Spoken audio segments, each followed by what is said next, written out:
امیر المومنین علی ابن ابی طالب علیہ السلام نے فرمایا، یاد رکھو میرے بعد تمہارے سامنے وہ زمانہ آنے والا ہے جس میں سب سے زیادہ گمشدہ چیز سچائی ہوگی اور باطل سے زیادہ ظاہر کوئی چیز نہ ہوگی۔ سب سے زیادہ رائج وہ جھوٹ ہوگا جو اللہ اور اس کے رسول سے منسوب کیا جائے گا۔ اس زمانے میں اگر اللہ کی کتاب پڑھنے کا حق ادا کیا جائے تو سب سے زیادہ بے قیمت چیز اللہ کی کتاب ہی ہوگی، اور اگر اللہ کی کتاب کے معنی بدل دیے جائیں تو سب سے زیادہ دولت و سرمایہ بنانے والی چیز بھی اللہ کی کتاب ہوگی۔ شہروں کے اندر برائیوں سے بڑی نیکی کوئی نہیں ہوگی اور نیکیوں سے بڑھ کر کوئی برائی نہیں ہوگی۔ کتاب والے خود کتاب کو چھوڑ دیں گے اور حافظ قرآن بھی قرآن کو خود بھلا دیں گے۔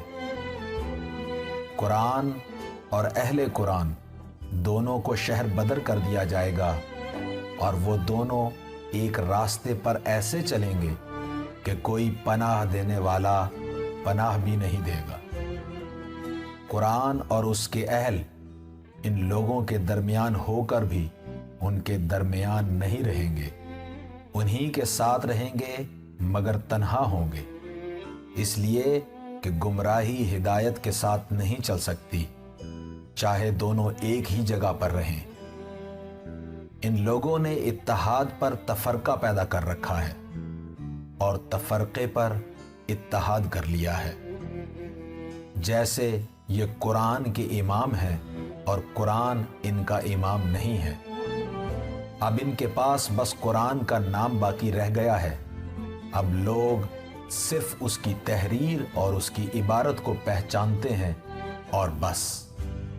اس سے پہلے بھی یہ بھلے انسانوں کو بے حد اذیت دے چکے ہیں اور اس کی سچائی کو جھوٹ کا نام دے دیتے ہیں اور ان کو نیکیوں پر وہ سزا دیتے ہیں جو برائیوں پر دی جاتی ہے۔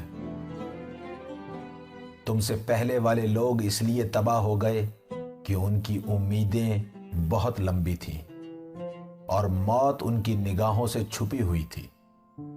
پھر ایک دن موت نازل ہو گئی، جس کے بعد اگر کوئی معذرت کرے تو اسے معذرت واپس کر دی جاتی ہے اور توبہ کی مہلت اٹھا لی جاتی ہے، اور مصیبت، عذاب اور درد باقی رہ جاتا ہے۔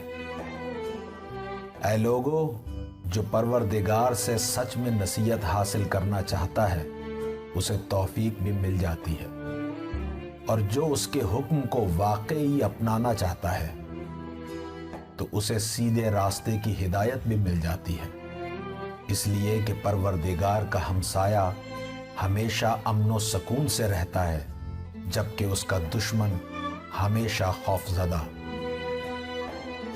یاد رکھو، جس نے خدا کی عظمت کو پہچان لیا اسے تکبر زیب نہیں دیتا، کہ ایسے لوگوں کی رفعت و بلندی صرف انکساری اور خاکساری میں ہی ہے، اور جو اللہ کی قدرت کو پہچان لیتا ہے اس کی سلامتی صرف اس بات میں ہے کہ وہ اس کے سامنے سر تسلیم جھکا دے۔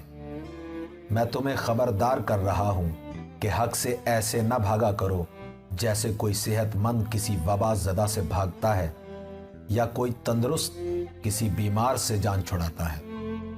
یاد رکھو، تم ہدایت کو اس وقت تک نہیں پہچان سکتے جب تک اسے چھوڑنے والوں کو نہ پہچان لو، اور کتاب خدا کے عہد و پیمان کو اس وقت تک اختیار نہیں کر سکتے جب تک اسے توڑنے والوں کی معرفت نہ حاصل کر لو، اور قرآن سے تمسک اسی وقت ممکن ہے جب تک اسے نظر انداز کرنے والوں کو پہچان نہ لو۔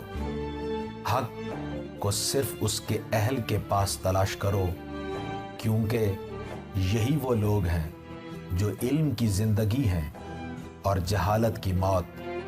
یہ لوگ وہ ہیں جن کا حکم ان کے علم کی خبر دیتا ہے اور ان کی خاموشی سے ان کا کلام چھلکتا ہے اور ان کے ظاہر سے ان کا باطن چھلکتا ہے۔ یہ وہ لوگ ہیں جو دین کی مخالفت نہیں کرتے اور نہ اس کے بارے میں آپس میں اختلاف کرتے ہیں۔ دین ان کے درمیان بہترین سچا گواہ اور وہ خاموش چیز ہے جو گفتگو کرتی ہے۔